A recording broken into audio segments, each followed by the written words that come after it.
Hello everyone, so we are going to do example number 2.9 from your NCERT textbook, and the statement is like this: a network of 4 10 microfarad capacitor is connected to a 500 volt as shown in figure. तो यहाँ पे आप देखो कि हमारे पास चार capacitor है C1, C2, C3 and C4 and each is having value equals to 10 microfarad and they are given a 500 volt supply like this. It is already given to you, right? Then what we are asked to find out, we have to find out the equivalent capacitance of this circuit. मतलब के A और D के बीच में ये चारों को मिला के कितना कैपेसिटेंस होगा. So we are asked to find out the CEQ. Another thing is they have asked to find out the charge on each capacitor. हर एक कैपेसिटर के पास कितना चार्ज होगा. तो सबसे पहले हम करते हैं इक्विवेलेंट कैपेसिटेंस कैसे फाइंड आउट करना है. So whenever this kind of questions are asked, we have to solve it by redrawing the figure. ठीक है, तो यहाँ पे आप देखो कि A और D के बीच में ये C1 है that is connected back to back with C2 और इसका back है वो इसके front से so C1, C2 and C3 are in series combination. तो मैं इसी फिगर को अगर रीड्रॉ करता हूं तो किस तरह से होगी. ये फिगर नंबर 1 है, इसको मैं रीड्रॉ कर रहा हूं. I am just simplifying it in each and every step. So ये हो गया C1, फिर होगा C2 और फिर होगा C3. C1, C2 and C3. ये टर्मिनल हो गया A and this is terminal D, right. A और D के बीच में है C1, C2, C3. ये हो गया आपका B टर्मिनल, ये हो गया terminal C, right. And then after there is one more capacitor between the terminal A and D and which is C4. तो मैंने वो भी दिखा दिया यहाँ पे, right? And then after there is a 500 volt supply.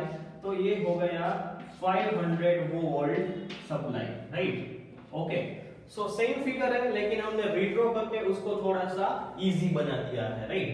Now in third version of this figure I can see that this is a series combination. So I will replace the series combination of the capacitor with C dash. तो यहाँ पे C dash क्या होगा? That is a series combination. तो उसकी value क्या होगी? So 1 upon C dash, 1 upon C dash can be given as 1 upon C1 plus 1 upon C2 plus 1 upon C3, right? We will find it later, but ये C dash का काम हो गया है, right? It is A and D. Then we have C4 over here and then after अभी हम equivalent capacitance find out कर रहे हैं. तो ये 500 वोल्ट आप नहीं भी दिखाओगे तो भी चलेगा, right.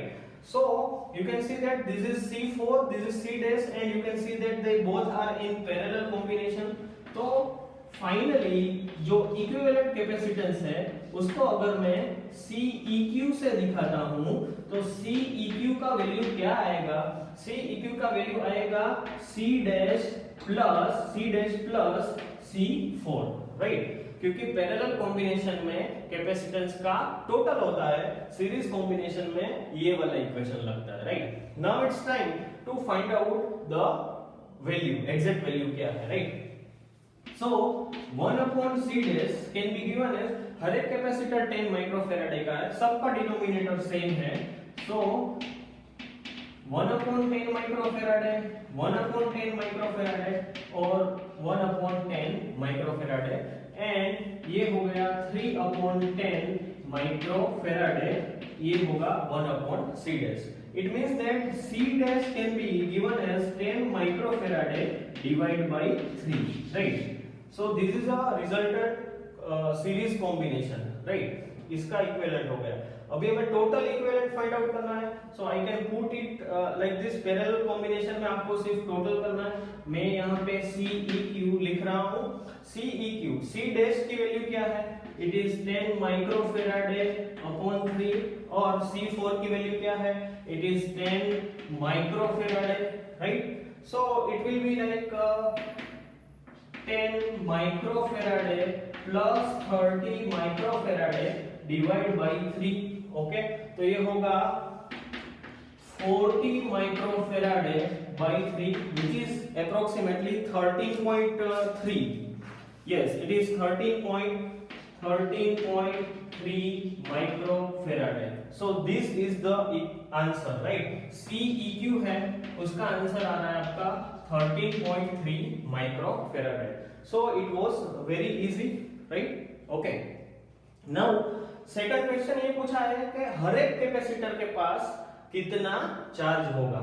Okay, so let us find it.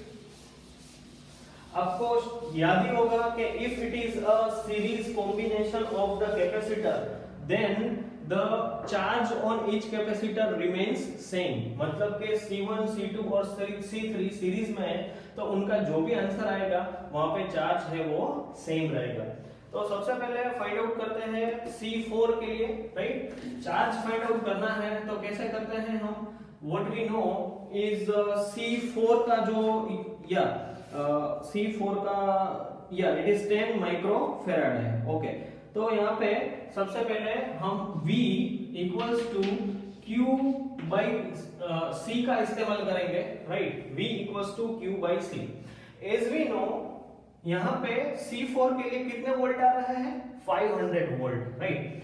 So I will put this V equals to Q by C4 और ये हो जाएगा जो भी चार्ज है, let us denote it by Q4। So Q4 can be given as V into C4, right. तो V कितना है, V is 500 वोल्ट, C4 कितना है, C4 is 10 माइक्रोफेराड है। इसका मतलब क्या हुआ, it is 5 into 10 raised to 3 into 10 raised to minus 6, okay, and ये हो गया कूलम्ब में, राइट। ओके, तो आप इसको लिख सकते हो 5 into 10 raised to minus 3 coulomb. तो ये हो गया charge of the capacitor, right. But यहाँ पे अगर आप देखोगे, मान लो कि ये जो चार्ज था वो Q4 है, लेकिन over here this all are in series, तो आप इसके लिए इक्वल चार्ज ले सकते हो, right, because they are in series, so each capacitor is charged by the same value. या फिर आप सबको इसको Q1 Q2 Q3 बोल दो, लेकिन तीनों की वैल्यू है वो सेम रहेगी, राइट।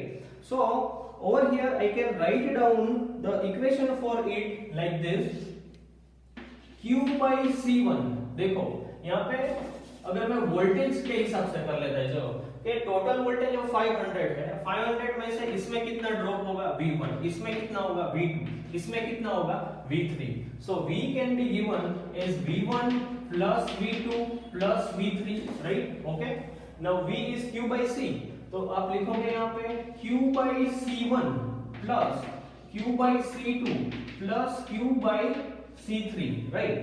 तो ये हो जाएगा V is like 500 वोल्ट और Q को आप कॉमन निकाल लो, ठीक है, 1 upon C1 plus 1 upon C2 plus 1 upon C3।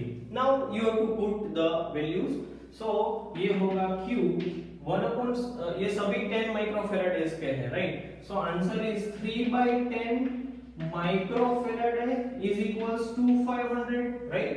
फिर आप Q को सब्जेक्ट बना लो इसमें, राइट, Q को आप सब्जेक्ट बना लो। So 500 into 10 microfarad divide by 3 कर दो आप इसको, and the answer which you are going to get is 1.7 into 10 raised to minus 3 coulomb, right. तो ये हो गया, आप बोलो ये Q1 Q2 या फिर Q3 सभी कैपेसिटर्स के लिए यही आंसर है, right, it is equals to Q। Okay, so it was very easy. इसमें हमने सीरीज कॉम्बिनेशन का भी यूज किया और पैरेलल कॉम्बिनेशन का भी यूज किया, एंड ये आराम से हमसे हो जाता है, राइट। Okay, thank you.